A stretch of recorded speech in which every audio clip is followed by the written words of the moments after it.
There is a certain hour of the night when the world goes silent. The traffic fades, the notifications stop buzzing, and the last of the day's chaos settles like dust on a forgotten shelf. And then it happens. A single thought, a memory, a worry you thought you buried deep, sits up at the edge of your bed, breathes, and looks you in the eye. It's the problem that won't let you go. And we spend our lives running from it. We convince ourselves that if we just buy enough, achieve enough, distract ourselves enough, that this ghost will finally leave us alone. But it doesn't. It claws at the edge of our sanity at 3 a.m. It shows up in the middle of a crowded room, stealing the joy from your laughter. We see it as a flaw, a fracture in our design, a curse we have to endure. But what if it's not a problem? What if the thing that won't let you go is the very thing that is trying to pull you forward? You see, the word teaches us that discomfort is a signal to run, but the soul knows that discomfort is a signal to sit. The problem is persistent because it is patient. It's not waiting for you to fix it, it's waiting for you to feel it. The 3 a.m. anxiety is not an alarm clock screaming at you to wake up and worry. It is a door swinging open, inviting you to enter a space you have never dared to step foot in. It's in that space where the world is asleep and only you and the deep, expansive silence are awake that a shift happens. We try to pray away the problem, we try to meditate it away, we try to think our way out, and we fail because we are missing the point. The problem is not your enemy, it is your deepest teacher wearing the mask of an adversary. It refuses to leave you alone because you refuse to leave yourself alone. That repetitive thought, that ache, is the universe whispering, look here, stop hiding. There is a strength in you that you will only discover if you walk through this fire. It's the stillness that breaks the pattern. When you finally stop thrashing, stop scrolling through your phone for answers, and just sit in the gravity of the weight you carry, something happens. The pressure you're feeling, that's not the world pressing down on you.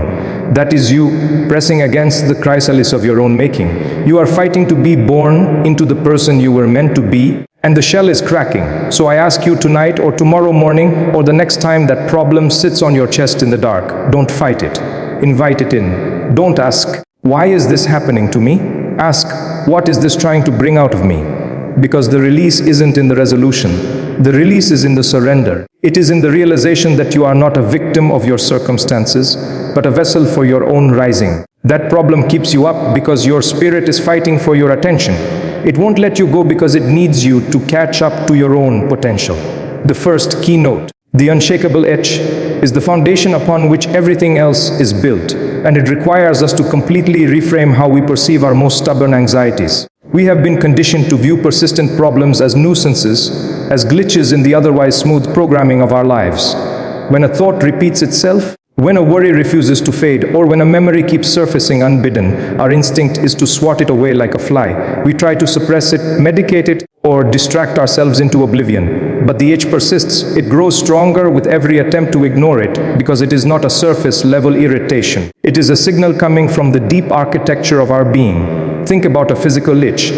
When something is wrong on your skin, your body sends a signal to your brain demanding attention. You can scratch it, you can numb it, but if the underlying cause is still there, the itch will return, often with greater intensity. The same principle applies to the mind and the soul. That repetitive thought that loops in your head at 2 a.m. is not an enemy trying to ruin your sleep. It is a messenger trying to deliver a package you are refusing to accept. The problem that won't let you go is not the problem itself. It is the symptom of a deeper misalignment, a fracture between where you are and where you are meant to be. Your spirit is speaking to you in the only language it knows, the language of urgency and emotional friction. The reason it feels like an itch is precisely because your soul is trying to scratch a surface you have neglected. We exhaust ourselves searching for external solutions to what is fundamentally an internal reckoning. We want to change jobs, change partners, change cities, thinking that a shift in scenery will silence the noise. But the noise is not coming from outside, it is coming from within. You are carrying the problem with you like a backpack, so no matter where you go, it remains on your shoulders. The itch is actually a compass, pointing you toward a part of yourself you have yet to meet. It is a pull toward growth, toward a version of you that does not yet exist, but is desperately trying to be born. Consider the alternative. If the problem vanished tomorrow, if you woke up and the worry was gone, what would be left? You would still be the same person with the same coping mechanisms, the same fears, the same blind spots. The problem is a protective force. It is holding a space for you to evolve. It refuses to let you stay stagnant. The discomfort is a gift, not a punishment. It is the universe's way of saying, you are ready for more. The itch is a call to adventure, a summons to look inward and find the source of the friction. When you shift your perspective from, this is happening to me, this is happening for me, the entire dynamic changes. The persistence of the problem becomes evidence of your own resilience. It is here because you can handle it. It is here because you are strong enough to carry it, and eventually strong enough to unpack it. The unshakable itch is not a flaw in your design, it is the very mechanism of your awakening. It will not release you until you stop struggling against it and start leaning into it. It will not let you go until you realize that you have been holding on to it just as tightly as it has been holding on to you. The itch is the beginning of a dialogue, and you are invited to participate. The second keynote, Night as the Great Revealer, invites us to understand that the darkness we often fear is actually the most honest canvas upon which our true selves are painted. During the day, we are performers on a stage, and the audience is everything and everyone around us. We wear masks crafted from societal expectations, professional obligations, and the endless performance of being fine. We curate our responses, filter our emotions, and project an image of control and competence because the world demands it. The daylight hours are a relentless symphony of noise, the ping of notifications, the chatter of colleagues, the hum of traffic, the endless to-do lists that keep our hands busy and our minds occupied. We fill every corner of our consciousness with external input because we are terrified of what we might find in the empty spaces. But then comes the night, and the world draws its curtains. The orchestra falls silent, the audience goes home, and there you are, alone on the stage with no script to follow and no one to impress. The night is not a punishment for your anxieties, it is a sanctuary for your authenticity. It strips away the layers of pretense and forces you to confront the raw, unfiltered reality of who you are when no one is watching. That problem that surfaces at 3 a.m. is not a cruel trick of the mind. It is the night holding up a mirror and refusing to let you look away. The silence of the night amplifies what the noise of the day drowns out. It is in this sacred quiet that your soul finally gets a word in edgewise. We spend our days running, achieving, consuming, and producing, all in an effort to prove our worth to a world that is too busy to notice. But the night does not care about your resume or your social media presence. It cares about your heart. It cares about the wounds you have bandaged but never healed, the dreams you have buried but never mourned, and the truths you have swallowed but never spoken. The problem that will not let you go uses the cover of darkness to rise to the surface, because the darkness is the only environment where it can be seen clearly. The night is not your enemy, it is the great revealer, pulling back the curtain on the illusions you have constructed. It exposes the cracks in your foundation, the hollow spaces where fulfillment should reside, and the quiet desperation that you have masked with business. When the world goes silent, you can finally hear the whisper of your own spirit, guiding you toward the changes you have been too afraid to make. The problem is not a flaw, it is a flashlight in the dark, illuminating the path you were always meant to walk. The night asks nothing of you except your presence. It does not demand that you fix everything immediately. It simply asks that you stay, that you sit with what is, and that you listen. The reveal is not meant to overwhelm you but to liberate you. You cannot heal what you refuse to see, and you cannot transform what you refuse to acknowledge. The night provides the stage for this confrontation, not to break you, but to break the chains of your own avoidance. The greatest gift of the night is the permission it gives you to be undone, to let the mask slip, and to finally meet yourself as you truly are. In that meeting, the problem ceases to be a monster lurking in the shadows and becomes a message waiting to be decoded. The night reveals that the answer to your sleeplessness is not in silencing the voice, but in hearing what it has to say. The reveal is the first step toward release. The third keynote, the gift of stillness, challenges everything we have been taught about productivity and progress. We live in a world that worships movement, that equates business with worthiness, and that measures success by how much we can accomplish in a single day. We are conditioned to believe that if we are not moving forward, we are falling behind. If we are not solving, we are failing. If we are not doing, we are wasting. This relentless pursuit of action has made stillness feel like a punishment, like a void where time is wasted and potential is squandered. But the problem that refuses to let you go knows something that your restless mind has forgotten. Stillness is not emptiness, it is fullness waiting to be recognized. When that repetitive thought keeps you awake at night, when that worry refuses to loosen its grip, it is not a sign that you are broken. It is a sign that you are being called to stop. The universe is placing a gentle but firm hand on your shoulder and saying, enough, sit down, be still. In the stillness, The mirror is held up and it does not show you the problem. It shows you the person who has been holding the problem. We spend so much time analyzing the external circumstances of our distress that we neglect to examine the internal container that is carrying it. The job, the relationship, the financial worry, the past mistake, these are the objects in the room. But you are the room itself. And the room has been cluttered, neglected, and flooded with noise. The gift of stillness is the opportunity to sweep out the debris and remember the vastness of your own interior. When you stop running, the problem finally catches up to you. And in that encounter, something miraculous happens.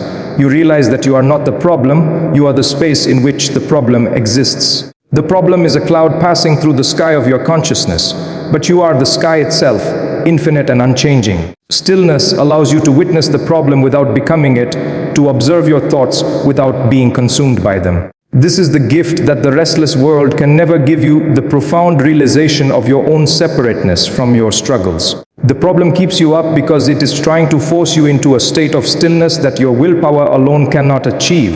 It is an intervention, a divine interruption of your compulsive doing. It is telling you that the solution will not be found in more effort, more planning, or more control. The solution will be found in surrender, in letting go, in allowing yourself to simply be, in that space of being. You discover that you have been fighting a battle that was never meant to be fought. The enemy was never the problem. The enemy was your resistance to the stillness that could heal it. Stillness is not passive. It is the most active state of transformation. It is where the seeds of change germinate, where the roots of clarity dig deep, and where the waters of peace flow. The problem is not the curse. The problem is the gift wrapping, and stillness is the hands that slowly, patiently, carefully unwrap it. When you finally stop thrashing against the tide, you float. And in that floating, you find a perspective you never had from the shore. You see that the waves are not trying to drown you. They are trying to carry you to a shore you could never reach by swimming against them. Stillness reveals that you are not the swimmer, you are the ocean itself, vast and eternal, capable of containing every storm. The problem that won't let you go is actually leading you to the one place you have been too afraid to go inward. And in that inward journey, you find not the answer, but the piece that makes the question irrelevant. A fourth keynote. The shift from why to what represents a fundamental pivot in our relationship with the problem that haunts us. We are wired to ask why. As soon as discomfort enters our lives, why is this happening to me? Why did I make that mistake? Why does this always happen to me? This line of questioning, while natural, is a trap disguised as curiosity. Asking why keeps us tethered to the past, locked in a loop of blame and victimhood. It sends us on a detective hunt for a culprit, and more often than not, that culprit ends up being ourselves, the world, or some cosmic injustice. The why question is exhausting because it is unanswerable in any way that brings peace. You can spend a lifetime dissecting the reasons behind your pain, and you will still wake up at 3 a.m. with the same ache. The problem persists because why is a backward-facing question that demands a story, and stories, by their very nature, can be endlessly rewritten and reinterpreted. No amount of analysis will ever yield a definitive answer because the past is a fluid thing, constantly shifting under the weight of new perspectives. But the moment you pivot to what, the entire energy of your struggle transforms. What is a forward-facing question? A question of purpose rather than punishment. It asks, what is this trying to teach me?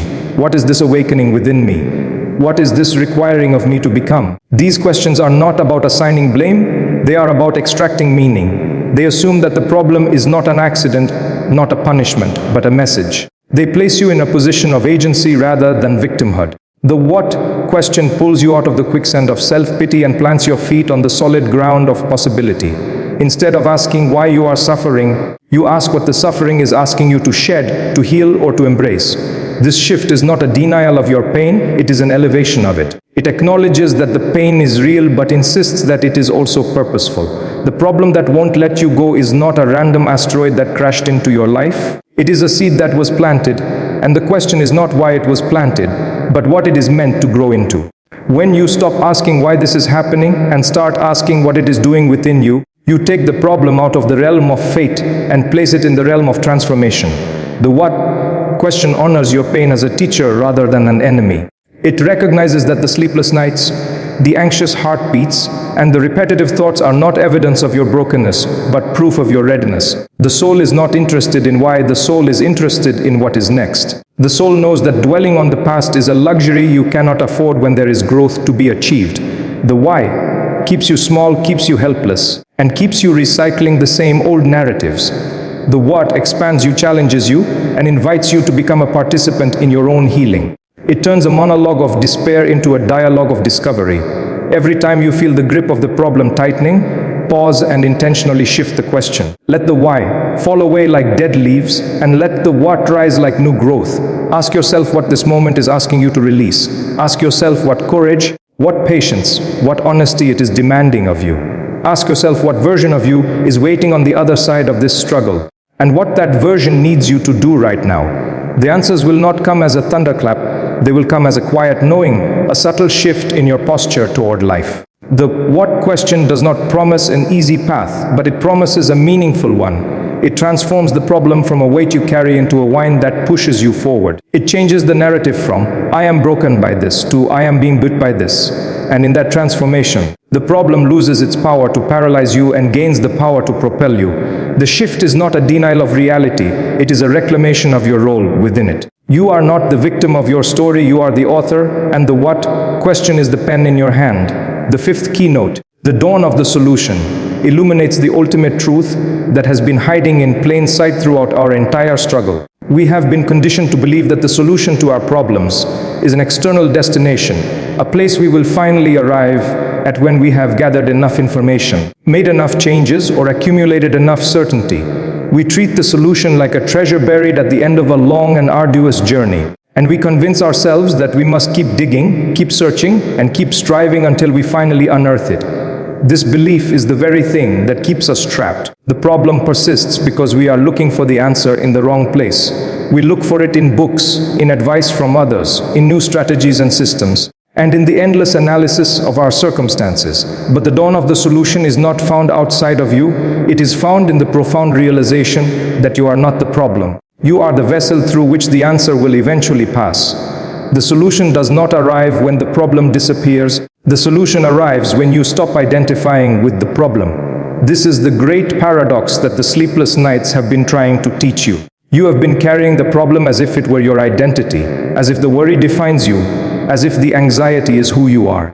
But you are so much more than the contents of your mind. You are the awareness that watches the thoughts, the stillness that holds the chaos, the infinite space in which the problem exists but does not originate. The dawn of the solution breaks when you finally separate yourself from the struggle and recognize that you are the witness, not the wound. The release is not in finding an answer that satisfies the mind. The release is in realizing that the mind was never the right tool for the job. The mind is a problem-solving machine, but the problem that won't let you go is not a problem to be solved. It is a mystery to be lived. It is a door to a deeper understanding of yourself, and the answer is not a set of instructions, but a state of being. When you stop trying to fix yourself and start accepting yourself, the grip of the problem begins to loosen. The dawn of the solution is the light of presence, the realization that you are already whole, already enough, already exactly where you need to be. The problem was never a flaw in your design. It was a feature, a mechanism designed to wake you up to the truth of who you are. You are not the broken one who needs to be repaired. You are the one who has been asleep and is finally stirring. The solution is not a destination. It is a homecoming. It is the return to yourself, the recognition that you have been carrying the answer within you all along. The problem kept you up at night because it was trying to get your attention, trying to shake you out of your slumber and into your power. And when you finally stop fighting, when you finally surrender to the truth of your own being, the problem does not vanish in the way you expected. It transforms. It becomes a source of wisdom rather than a source of pain. It becomes a chapter in your story rather than the entire book. The dawn of the solution is the moment you realize that you were never lost, only distracted. You were never broken, only fragmented by your own resistance. And in that realization, the weight lifts, not because the circumstances have changed, but because you have changed. You have shifted from a person who is being haunted by a problem to a person who is being guided by it. The solution is not the absence of the problem. The solution is the presence of you, fully awake, fully alive, and fully aware that you are the container for all of it. The dawn does not erase the night, it simply illuminates it. And in that illumination, you see that the darkness was never your enemy. It was the backdrop against which your light could finally be seen. The problem that would not let you go has let you go, not because it disappeared, but because you no longer need to be held by it. You are free. not because the cage has opened, but because you have remembered that you were never in a cage at all. You were always the sky,